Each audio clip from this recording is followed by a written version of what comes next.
Sa naunang video ay ating tinalakay ang paksang kasaysayan ng paglalang sa kaunang lahi ng tao at doon ay nag-iwan tayo ng katanungan. Kung totoo ba na may naunang tao bago pa sila Adan at Eva, at totoo rin ba nakasama ng mga angel sa paglalang sa tao? At bakit inilagay ng Diyos sina Adan at Eva sa loob ng halamanan ng Eden na may nakabantay na mga angel? Ngayon sa videong ito ay tatalakayin natin ang mga katanungan na totoo ba na may naunang tao bago pa sila Adan at Eva? Patutunayan ng kasaysayan at Biblia na may naunang tao bago pa man sina Adan at Eva. Ang kasagutan ay makikita natin sa chapter 4 ng Genesis at ang malakas na katibayan ay makikita sa kwento ni Cain at Abel. Mahalagang pansinin natin na dalawa lang anak ni Adan at Eva si Cain at Abel lamang. Matatandaan na kahit pinalabas na sila Adan at Eva sa Garden of Eden ay sinusubaybayan pa rin sila ng Diyos. Katunayan ito ay kanila pang nakakausap mababasa. Yan sa Genesis 4:6-7, Genesis 4:6, at sinabi ng Panginoon kay Cain, "Bakit ka naginit? At bakit namanglaw ang iyong mukha?" Genesis 4:7, "Kung ikaw ay gumawa ng mabuti, di ba ikaw mamarapatin? At kung hindi ka gumawa ng mabuti, ay nahahandusay ang kasalanan sa pintuan at sa iyo'y pahihinuhod ang kaniyang nasa, at ikaw ang papanginoonin niya." At dahil hindi tinanggap ang alay ni Cain, nagtanim ng galit si Cain kay Abel kaya pinatay niya. Ito mababasa sa Genesis 4:8. Genesis 4:9, "At sinabi ng Panginoon kay Cain, saan naroon si Abel na iyong kapatid?" At sinabi niya, "Aywan ko. Ako ba'y tagapagbantay sa aking kapatid?"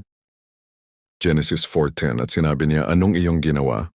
Ang tinig ng dugo ng iyong kapatid ay dumadaing sa akin mula sa lupa." Genesis 4:13, "At sinabi ni Cain sa Panginoon, ang aking kaparusahan ay higit kaysa mababata ko." Genesis 4:4, "Narito ako'y iyong itinataboy ngayon mula sa ibabaw ng lupa, at sa iyong harapan ay magtatago ako, at ako'y magiging palaboy at hampas lupa, at mangyayari na sinumang makasumpon sa akin ay papatayin ako."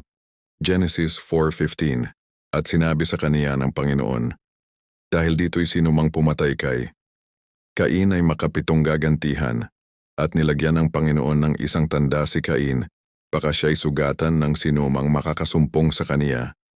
Genesis 4:16, "At umalis si Cain sa harapan ng Panginoon at tumahan sa lupain ng Nod sa silanganan ng Eden." Genesis 4:17, "At nakilala ni Cain ang kaniyang asawa, at siya'y naglihi at ipinanganak si Enoch, at siya'y nagtayo ng isang bayan at tinawag ang bayan ayon sa pangalan ng kaniyang anak, Enoch." Sa makatuwid may iba ng tao bago paman sila Adan at Eva na siyang napangasawa ng kanilang anak na si Cain sa lupain ng Nod. At ano pa ang katibayan sa Biblia na may nauna ng tao bago pa man sila nabuhay? Mababasa sa Genesis 4:14, "Narito ako'y iyong itinataboy ngayon mula sa ibabaw ng lupa, at sa iyong harapan ay magtatago ako, at ako'y magiging palaboy at hampas lupa, at mangyayari na sinumang makasumpong sa akin ay papatayin ako." Yan ang isa pang patunay na meron ng nabubuhay na tao bago pa man sila Adan at Eva.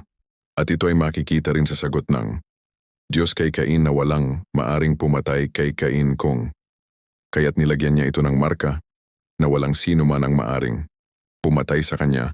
Ngayon ang malaking katanungan, sino ang napangasawa ni Cain at saan sila nanggaling? Sa chapter 1 ng Genesis, laki sila ang mga naunang tao na kung saan si Cain nakapangasawa sila ang mga tao na nilalang ng Diyos bago pa nilikha si Adan. Sila ang mga tao na nilalang ng Diyos bago pa nilikha si Adan. Sila ang tao na inutusan na magpakarami at pamahalaan ang sansinukob. Kaya yan ang dahilan kung bakit natakot si Cain na makita ng unang lahi, sapagkat ang unang lahi ay mga sanay sa gubat at teritorial. Papatayin nila sinuman na hindi nila kalahi.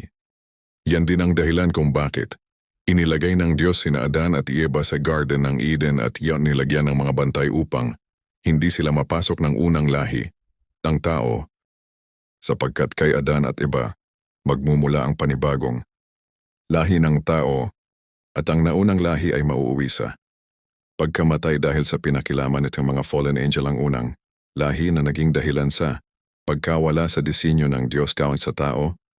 Yan ay pinatunayan ng kasaysayan sa mga nahukay na buto ng mga sinaunang tao na kalahating unggoy at kalahating tao.